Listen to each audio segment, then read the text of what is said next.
देश के भावी प्रधानमंत्री नितिन गडकरी से देश की जनता का विशेष अनुरोध। गडकरी जी, आप में जनता बहुत विश्वास करती है, क्योंकि आप सच बात हमेशा प्रस्तुत करते थे और जनहित की ही बातें करते। अच्छी सड़कें बनाकर देना सरकार का परम कर्तव्य है, दायित्व है, और वो आपके नेतृत्व में निभाया जा रहा। आपने अनेक राजमार्ग इंफ्रास्ट्रक्चर को शानदार प्रस्तुति की दी।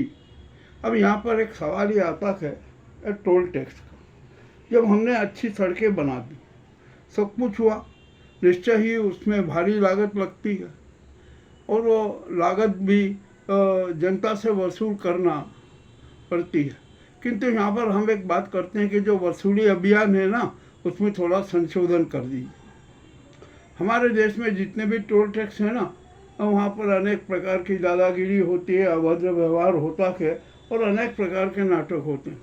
इससे सरकार की बदनामी होती है, समाज में द्वंद्व फैलता है, और अनेक प्रकार के अपने हादसे होते हैं, पुलिस प्रकरण बनता है, ये सब होता है। तो इस कुप्रथा को समाप्त करने के लिए हमें टोल टैक्स व्यवस्था में थोड़ा सुधार करना पड़ेगा। आपने कितनी बार घोषणा की थी कि अब बहुत ही जल्द टोल टैक्स व्यवस्था खत्म कर देंगे। ठीक है यार, नहीं कर पाए, कुछ हो सकता है परिस्थितियाँ भी वैसी हो जिसके कारण टोल टैक्स व्यवस्था समाप्त करने में दिक्कत आई हो। किंतु अब मैं आपसे एक विशेष अनुरोध करता हूँ। हम आपको पीएम के रूप में देना चाहते हैं। हर बार हमने यही सुना, आपका बदनाम वर्ष से लेकर आज तक का जो हमने अभियान चलाया है ना, वो है, और हमारा अभियान सफल होने को। हमने मोहन भागवत जी को भी स्पष्ट कह दिया कि अब ये सारी राजनीति छोड़ दीजिए, और आपको गडकरी जी को देश का भावी प्रधानमंत्री या प्रधानमंत्री का उम्मीदवार और प्रत्याशी घोषित कर दिया। उनका राज्याभिषेक जल्दी जल्दी हो जाए। समूचा विपक्ष भी तैयार है, और जो संघ के जो समर्थक 40 सांसद है ना, वो भी आपके साथ हैं। कोई दिक्कत नहीं है अब आपका फुल फ्लेज होना, और आप निश्चय ही यहाँ पर लोकप्रिय सरकार का गठन कर देंगे, जनहित वाली सरकार का गठन करेंगे। अब एक सबसे बड़ी समस्या जो टोल टैक्स की है ना, जिसकी कि आप घोषणा करते आज हैं, उसको थोड़ा व्यवस्थित कर दीजिए, उसमें सुधार कर दीजिए, संशोधन कर दीजिए, और उसमें संशोधन इतना अच्छा हो कि जनता को भी राहत मिले और सरकार की भी आय होती रहे। आइए, अब यहाँ पर हम सड़कों पर दो प्रकार के वाहन दौड़ते हैं।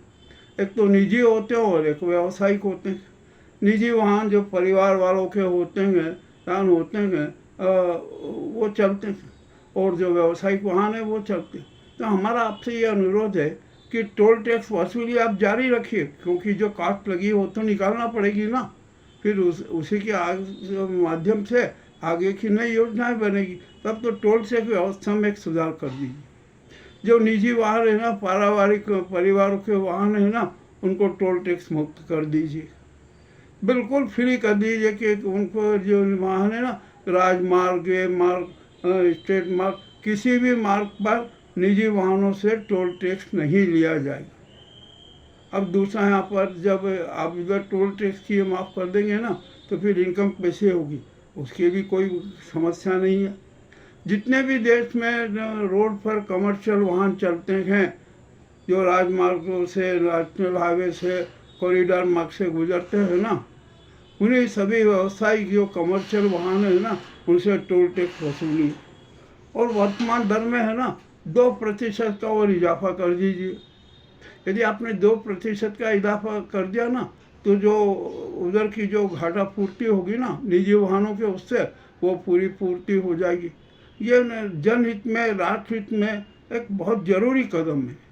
और देश में जो टोल टैक्स पर आए दिन झगड़े होते रहते हैं ना, सामाजिक व्यवस्था पनपती है, ये ख़त्म हो जाएगी। जो आपराधिक चरित्र होता है ना, वो समाप्त हो जाएगा। हमारा ये प्रस्ताव जनहित के लिए है, जनता के हित में, और मुझे पूर्ण विश्वास है, मैं 100% के साथ कह सकता हूँ कि जैसे ये गडकरी जी ये प्रस्ताव देखेंगे ना, वे तुरंत ही स्वीकृति कर देंगे, और वह अभी भी कर देंगे। चाहे अभी पीएम नहीं बना तो भी वो कह देंगे कि समस्त टोल टैक्स में है ना, निजी वाहनों से टोल टैक्स की वसूली निरस्त की जाती है, और वर्तमान में जो कमर्शियल वाहन है ना, उन पर जो उससे टैक्स टोल टैक्स लिया जाता है उसमें 2% की वृद्धि करके 2% का इजाफा करके टोल टैक्स वसूला जाएगा। अब टोल गेट पे भी है ना, निजी वाहनों के लिए 2 गेट अलग कर दीजिए, कमर्शियल वाहनों के लिए 2 गेट रख लीजिए, सारा काम हो जाएगा, किसी प्रकार की कोई असुविधा नहीं होगी, सरकार को भी नुकसान नहीं होगा और जो निजी वाहन स्वामी है ना, परिवार वाले, उन पर भी आर्थिक बोझ नहीं पड़ेगा, वे भी खुश होंगे, वे भी प्रसन्न होंगे। और जो 2% का जो कमर्शियल वाहन पे टैक्स बढ़ाना कोई इतना बड़ा नहीं होता, वो भी सब निपट जाएगा, क्योंकि आपने रोड अच्छे बना दिए हैं, सब कुछ अच्छा कर दिया, तो मेंटेनेंस में भी कमी आ गई है, जो उनकी स्पीड भी अच्छी होती है, डीजल की भी बचत होती है। इस प्रकार 2% का टैक्स इजाफा कर देने से है ना कोई बड़ी बात नहीं हो। हम जानते हैं कि गडकरी बहुत प्रैक्टिकल आदमी है, तो जो सही बात होती है, अच्छी बात होती है, जिनान बातें होती है ना, उसको तुरंत फॉलो अप करते हैं और तुरंत निर्णय देते हैं। उनके यहाँ ये रेट टेपिंग का मामला ही नहीं है, वे जो घोषणा करते हैं उसको तुरंत ही वो कर देते हैं। और उनका तो स्पष्ट कहना है कि आपको और जो भी कोई योजना लाना हो वो करना हो, आप मेरे पास में आइए, प्लान लाइए और आप ले जाइए, और आप जो जितना मांगोगे ना मैं उससे अधिक दूंगा, मेरे पास में पैसे की कोई कमी नहीं है। तो ऐसा प्रधानमंत्री यदि हमारे देश का हो जाएगा ना, तो सबका कल्याण होगा, सारी व्यवस्थाएं सुधर जाएगी, सब कुछ अच्छा हो जाएगा। हम गडकरी जी से मेरा और थीम नृत्य का जनता की ओर से जो जनता चाहती है ना उसकी बात आपके सामने प्रस्तुत है, और इस टोल टैक्स व्यवस्था को संशोधित करके तुरंत ही लागू कर दीजिए। जैसे ये समाचार जाए उसके आप 4, 5, 6 दिन में ये निर्णय कर दीजिए। जो आपने जो घोषणा की ना वो भी मूर्त रूप में आ जाएगी और जनता को राहत भी मिलेगी, और टोल टैक्स पे जो गड़बड़ियाँ, मारा पीट, अप्रिय हादसे होते हैं ना, वे भी बंद हो जाएंगी। ये जनहित में हमें समाचार जारी करना था, हमने किया। अब जनता भी गडकरी जी को संदेश भेजें, उनको मैसेज करें, किसी भी तरीके से ये जनता की भी आवाज़ उनके पास में पहुंच जाना चाहिए। हमने जो अपना जो संवाद धर्म है ना वो निभा दिया है। हमें पूर्ण विश्वास है कि गडकरी जी टोल टैक्स व्यवस्था में तुरंत संशोधन करके जनता को राहत देंगे। बहुत बहुत धन्यवाद।